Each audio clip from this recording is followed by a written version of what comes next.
Sahabat Kompas, kamu sedang di Yogyakarta menikmati liburan Nataru 2025-2026. Kalau iya, berarti kamu ikut fenomena yang belakangan viral di media sosial, yaitu Satu Indonesia liburan ke Jogja. Dari sini, apa dampaknya bagi Jogja yang dibanjiri wisatawan akhir tahun ini?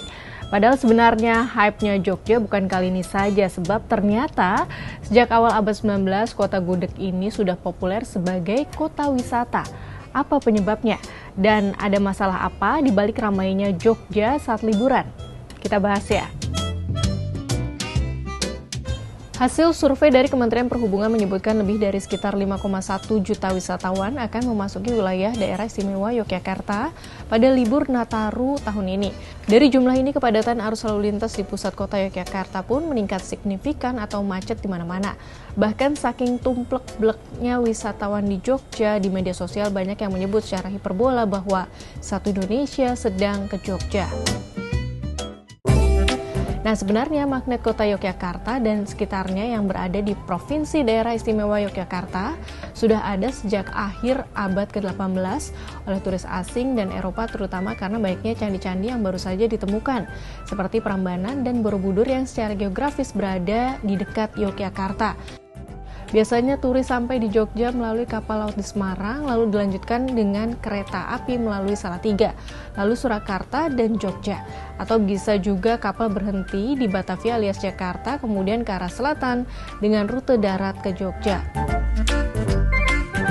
Selain sebagai wilayah transit untuk melihat peninggalan bersejarah, kekuatan tradisi Jogja dengan keraton dan taman sarinya juga menarik banyak turis. Tepat di utara keraton membentang Jalan Malioboro yang melegenda. Menurut sejarawan Peter Carey, Malioboro difungsikan sebagai jalan raya resmi hampir bersama dengan berdirinya Keraton Jogja.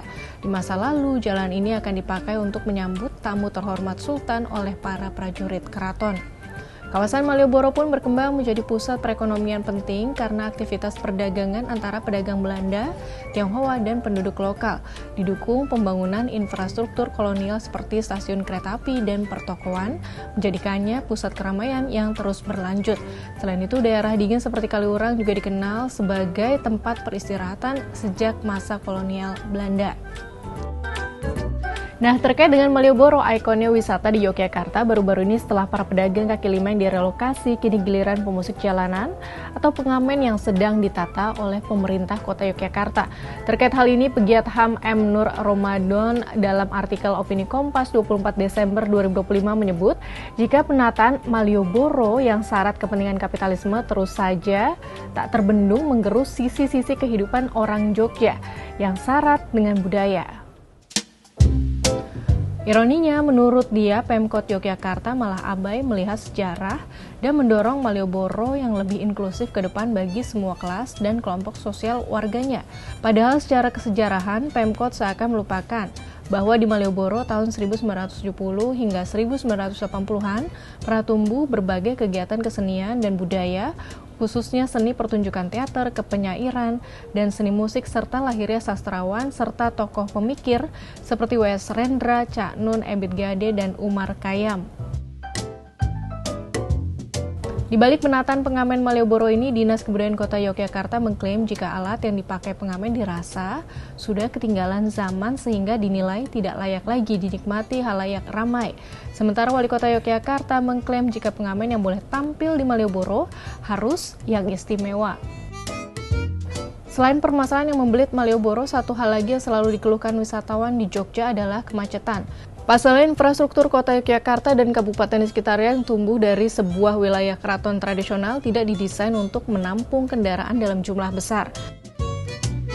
Mayoritas jalanan di Yogyakarta hanya mampu menampung 2 lajur kendaraan dengan 2 arah berlawanan. Hanya beberapa ruas saja yang lebarnya 4 lajur seperti Jalan Solo, Jalan Magelang, jalur lingkar Ring Road, dan jalan yang membentang dari Kebun Binatang Gembira Loka, 0 km Gamping. Kondisi itu jadi tantangan berat bagi kelancaran arus lalu lintas ketika kunjungan wisatawan menuju Yogyakarta semakin banyak menggunakan kendaraan pribadi.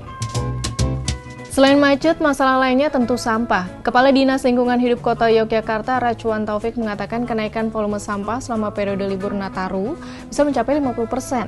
Dari 260 ton, lalu ada tambahan 130 ton sampah, sehingga total sampah harian mencapai 390 ton. Walaupun kenaikan sampah mencapai 50%, ia menilai peningkatan tersebut masih terkendali dan tidak sampai menyebabkan tumpukan sampah di depo. Jogja memang akan selalu membuat rindu. Selain kekayaan tradisi, banyak wisatawan yang betah karena harga-harga makanan dan jasa di kota ini relatif murah. Belum lagi masyarakatnya yang tergolong ramah. Namun tentu butuh komitmen pemerintah daerah untuk membuat wisatawan tetap nyaman dengan membenahi transportasi massal yang mudah diakses menuju lokasi wisata, serta terhubung dengan stasiun, terminal, dan bandara. Selain itu, kantong-kantong parkir kendaraan juga bisa diperbanyak mengingat pelebaran jalan sudah tidak dimungkinkan lagi di kota ini. Jadi bagaimana sahabat Kompas, akan tetap liburan dan kembali ke Jogja?